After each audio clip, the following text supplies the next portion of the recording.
So we would have crossed over, yeah. Yes. I didn't get on the ice as much in my last couple of years. So I might not have been on the ice at the same time. He didn't get on the ice that much in his first couple of years, so. Yeah. The odds. Hey, we're working with the same kind of odds. I like it. Yeah. We can't take ourselves too seriously. That's what it would be wonderful if we in the media could instill that in guys while they play. Like, everybody is so loose and easygoing after they retire. It's like, yeah, ask me anything. But, you know, when you play, everybody's very protective. Well, I think you see it today as well. And I say that they'll never know the freedoms we have because you have skill coach, you have skating coaches, sleep doctors, nutritionists, you name it. There's all these different factors. You go into the dressing room after a game, and you hit a button, you can see all your face-offs. Another button, you can see all your giveaways, all your takeaways. Watch your shifts. Watch your shifts. There's no back in the day. You'd be lucky to have a line sheet on the board with the other team's lineup. That was it. Back in the day, guys would just walk to the fridge after the games and crack a cold one. And that's it. Or I remember, and I tell the story, going into Detroit, you get on a scale, and that was it. Here's your stick. You're on the ice in an hour. Think about it. I mean, even when I first came to the league, maybe my first 4 or 5 years before the first lockout there, we just in the summertime you train just to get yourself ready, and show up to camp. And camp was when you were getting yourself into shape. I mean, it was more back in when you started probably as a young guy where there wasn't much emphasis in the summertime, to really prepare yourself for the season. You had a month of training camp to get yourself ready. 100%. And if anything, you were doing it to get an advantage. Now, there's no way. You're only going to have a disadvantage, right? Exactly. Like if you think that you're going to get an advantage, then you're just going to be even with everyone else, right? 100%. 100%. And I look at it too with the new rules and without the center ice line and no hooking in that. I say that players that played at 205 or 208 back in the day to get through all that traffic. What did you play at? I played about 208, 210, but if I was playing now, well, one, I don't know as if I could. I didn't skate well.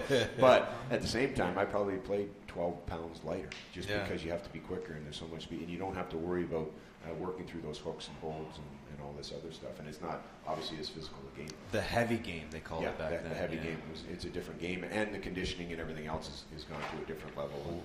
Huge. And the balance, and Like I played in Europe the last 2 years, and just trying to train this summer. The last 2 summers, always just trying to train to stay young. Because if I can't keep up with these younger players, it's like, okay, my time is up. And then this summer, with the difficulty of trying to get a job just because of my age, 35 years old. That's the first thing people look at. 35 years old, we don't know. But it's the difficulty of what you got to put your body through now. It's a different man's game. So what you got to do is you got to find when you finish hockey, you got to find a place to put your energy to wake up in the morning for, right? Yeah. It's a huge thing and a huge challenge because I know way more ex-players than I know current players. All kinds of guys that came through off the record all the time who and a lot of them wandered, right? Like where it's hockey defines who you are in so many ways, but if you let it define who you are, if you're not Adam Graves' father and husband, but you're Adam Graves, the hockey player, when that's taken away, it's devastating. So I think, in your case, Carlo, diving into broadcasting is a great thing. It's a place where you can put your energy. Yeah, 100%, and at the same time, you surround yourself with good people. Yeah. And for me, and I love the game, still love the game. I'm fortunate enough to still work in New York with the Rangers. But I will tell you that the thing that I love more than the game is the people that I've met along the way. And it doesn't get any better than the game of hockey. And certainly that it can be spoken to a little bit about being Canadian, and with an integral part of being Canadian, and hockey plays in that. And I think the humility of Canadians and all those good things. But for me, it's all about the people and surrounding yourself with good people and getting up and having different interests. And I will tell you that when I first retired from playing, you're so used to picking up a stick and wanting to play. And got my level 1 and 2, went out with the Hornets in Oakville with my daughters and started coaching. Probably halfway through the season, it was like, now I wanted to create practices where I'd like to have a 2-hour practice instead of wanting to have the puck on my stick and wanting to shoot on the goal. It kind of moves, and your passions change. You get older, and you like you said, you sit back and you are a lot more open and talking more. Just so you know, when I just looked up and you thought I was looking longingly at you, like, oh my gosh, it's Adam Graves. It was actually Paul Henderson walked behind you. So I was like, oh my God, that's Paul Henderson. You and I both. I'm going to take these off. And So let's dive into why we're here, which is Smilezone, which I've been lucky enough to be here for the last couple of years. Smilezone, the name of the charity. Tell us about it and why it's called Smilezone. Well, and again, Michael, I know all the great work you do in the community, and there is crossover because so much of life is about your mental outlook on anything. And for kids that are in treatment centers or in hospitals, sometimes when you're thinking about what is ailing you 24 hours a day, it can be depressive and it's not. Yeah. And to give these kids a place to go and a place to smile, whether it's putting a TV on the ceiling in a treatment area or putting a gesture tech on the ground with kids with wheelchairs. What is it? What is a gesture tech? Essentially, it's a machine that it superimposes almost an interactive electronic thing on the screen on the floor, and when you step on it, the fish will move, or you can play soccer or with a wheelchair. And a lot of times, some of these things are that you can put in these centers actually helps with the therapy. Oh yeah. And it's interactive, and the kids don't even know they're playing, but they're actually helping themselves by doing therapy at the same time. So we're only bound by our by our imagination. So we go into these centers, we talk to the doctors, the nurses in these treatment centers, and even the kids and the parents, and we ask them what they would like. And you'd be surprised at how much color, some murals, different interactive things does for the mind. Because when you're anything in life, when your mind is bright and smiling, and that's why there's a sun. And I say that because we lived out in California when I played for the Sharks the last couple of years. Every day when I woke up and the sun was shining, it does something to your spirit. And that's essentially what we're trying to do in these centers. When you say these centers, how many centers are you in? And how do you choose what center to go to? Again, it's just a process where we try to identify a need and at the same time partner up with locals. So we were up in Thunder Bay with the Stahl brothers, and they have a fantastic foundation up there. And over the last couple of years, they have a golf tournament, and we came together at grand openings and put in Smilezones up in Thunder Bay, and the reception was just absolutely terrific. And the Stahl brothers were there with Henry and Linda, their mom and dad, just a tremendous family. But again, it's these smaller centers that might not otherwise get the support that they need. We've been in Windsor, we've been in Ottawa, we've been in Kitchener, Sudbury, North Bay. We've been all over the province, and we want to continue to move across the province. But it's not just the big hospitals. Like I said, it's some of those smaller centers that wouldn't otherwise get the need and the support that they require. Are you guys strictly based in Canada, or are you expanding into the Actually, US? we have a U.S. that is more New York based. In fact, at the Winter Classic, they have a legacy project. And in the Bronx, we just redid a after-school program, an entire wing of a place in the Bronx, and we teamed up with the NHL and Garden of Dreams, which is the foundation for Madison Square Garden, the Rangers and the Knicks. So, and you're part of that as well, correct? Yes, yeah. I'm equally as much hands-on down there. Yeah. We're going a little slower down there, but certainly it's right now. Our 180 zones are here in Ontario, and something that we're going to continue to grow on. And it's going, and because of tournaments like this, and because of the support we get, we're very fortunate. So how did you get involved in this? Myself and my wife Violet and Scott and Jackie Backley came together.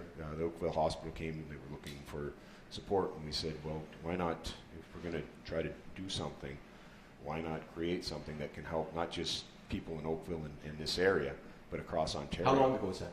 That was in 2012, and it's been 6 years now. Only 2012 you started Smilezone. Yes. Yeah. And how many centers are you in? We're zones, because we identify as zones. Centers, it would probably be about 20 to 25. But zones, we have 180. You have 180 zones. Yes. So in the new Oakville Hospital, I believe we have 10 or 11 zones. So it can be a waiting room, it can be a treatment room. It's essentially where you can identify it as a zone, And when you go in there, you know you're in a smile zone with the interactive, the painting on the wall, the cabinetry, sometimes flooring. Sometimes we redid a hospital in Ottawa and completely redid it from the kitchen to the shelving to the gym to the torn tiles on the ceiling were all taken down to the floor where the kids came in, and there was 31 kids that used this school on a regular basis, and kids with cerebral palsy and illnesses that they need a bright and shiny and particular equipment on a daily basis. We went in and redid the entire school. Wow. And that's over a 5-6 day period. So everything's done off site. Come in on the weekend. The kids come in on Monday, and it's a brand new. And are these all charitable funds that you guys use to Yes, create these zones? yeah, 100%. We have a 24-hour hockey game that I'll be bugging you to play in next year. Okay. Okay. At the end of. Is there a place online or that people can go and contribute you can go to more money to it? To smilezone.com. I won't say www. I'm not that old. Yeah. Guys. Smilezone.com. You guys are rookies when they go www. No, it's okay. We actually. HTTP. Yeah. It's early in the morning. I don't know if anyone has told you this, but that is, Adam, that is unbelievable what you've done. 180 different spots in Southern Ontario or Ontario where kids can go, and you've had an impact. And since 2012, when you said that, I thought you were going to say like 2005. That is amazing. Congratulations to you and to your wife and to the other couple that you mentioned and to everybody that has joined you along the way. Now you'll be like a hockey player and you're going to defer the compliment to others, right? Go ahead. Well, absolutely, because everyone's taken ownership of this. And I will tell you that Scott and another fellow by the name of Brian Richardson and Nick Jabor, the names go on with people that have driven this cause, but certainly everyone in the community and people that come out everyone's taken ownership, and that's the key. And again, it's the journey. It's so much fun. The people are great. You're really amazing. God, I'm so impressed. Thank you for doing this. Thanks for having you guys here. Yeah. You're always welcome here. Thank you. Well, you're only here once a year, so you're welcome. It's not like we're going to show up in a month and go, hey, back every year. No, never mind. We're getting them on the ice next April. Yeah, let's do it. I can. If you invite me, I guarantee I'll be on the ice. Okay. Really? There. Yeah, I guarantee you I'll be on the ice. Well, last weekend in April, we're going to do it. Next year. Notice I did not say I'd be wearing skates. No. I will be on the ice. Can you skate? Oh, I skate. The last time I skated was with Bruce Boudreau. We went there to do a story on him, and it was. I haven't been on skates in like 20 years. It was an eye opener for sure. And and unfortunately, I was with Bruce Boudreau, who's not exactly the power skating champion of the world, right? So at least I wasn't on the ice with one of you two guys. But didn't you have an audition for The Love Guru, the movie? But that was not on the ice. I auditioned in the studio. Yeah. He's gone a different direction. Thanks. Great. Thank you. Hey, thank you very much. Thanks, guys. Adam. I appreciate it. It's Smilezone, which he just told you about. What just everybody wants to have an impact, and sometimes you get money and you wonder where does that money go? Did I really make a difference? There's writing a check, and then there's taking somebody's check and making it work, and they have done it so wonderfully. We'll be back to hear Rattlesnake Point in just a few moments. Time for traffic, brought to you by Chevrolet. Get up to 20% of MSRP cash credit on select new models like the 2018 Cruze and Equinox in the stock the longest. Visit ChevroletOffers.ca for details. Here's traffic. Although busy on the major into the downtown core this morning around the GTA, now trying to head out of it.